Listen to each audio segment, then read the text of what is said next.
அனைவருக்கும் வணக்கங்க. இன்னைக்கு நாம் பார்க்க போகிற மிக முக்கியமான பதிவு, விநாயகர் சதுர்த்தி முடிஞ்சிருச்சுங்க.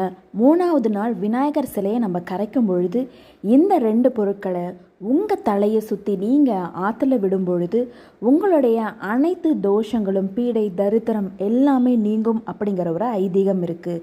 அது என்ன அந்த பொருள் அப்படிங்கிறத வீடியோக்குள்ளே போய் பார்க்கலாம். இப்போ தான் நம்ம சேனலை முதல் தடவை பார்க்குறீங்க அப்படின்னா சப்ஸ்கிரைப் பண்ணி சப்போர்ட் பண்ணுங்கள். அதே போல் நோட்டிஃபிகேஷன் பெல் அழுத்துனீங்க அப்படின்னா மட்டும்தான் நான் போடக்கூடிய டெய்லி அப்டேட் உங்களுக்கு வந்து சேரும். அது என்ன அந்த பொருள் அப்படின்னா, வீட்டிலேருந்து விநாயகர் சிலையை எடுத்துகிட்டு போகும் முன்னாடி சுவாமி படத்துக்கு முன்னாடி பூஜை அறையில் நின்று ஒரு வெள்ளை துணியில் ஒரு கொஞ்சமாக கல்லுப்பு, ஒரே ஒரு அருகம்புல் இலை, அதே போல் கொஞ்சோண்டு மஞ்சத்தூள், ஒரே ஒரு வேப்பிலை வச்சு உங்கள் தலையை சுற்றி அதை மூட்டை கட்டி வச்சுக்கோங்க. ஆற்றுல கரைக்கும் பொழுது விநாயகர் சிலையோட அந்த மூட்டையை நீங்கள் கொடுத்துட்டீங்க அப்படின்னா அவங்க கரைச்சிருவாங்க.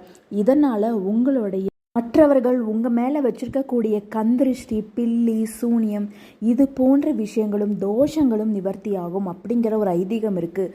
மறக்காமல் செஞ்சு பாருங்கள், நிச்சயமாக பலன் தரும். அதே போல் நிறைய ரொம்ப நாளாக நம்ம வேண்டுதல் வச்சுருக்கோம், அந்த வேண்டுதல் நடைபெறலை அப்படிங்கிறதுக்காக தயிர் சாதம் செய்வது, விநாயகரோட தயிர் சாதம் வச்சு எப்படி கட்டணும் அப்படிங்கிற வீடியோ ஆல்ரெடி நான் போட்டிருக்கேன். அந்த லிங்க் டிஸ்கிரிப்ஷனில் கொடுக்குறேன், மறக்காமல் போய் செக் பண்ணி பாருங்கள். மற்றும் ஒரு பதிவில் சந்திப்போம். நன்றி, வணக்கம்.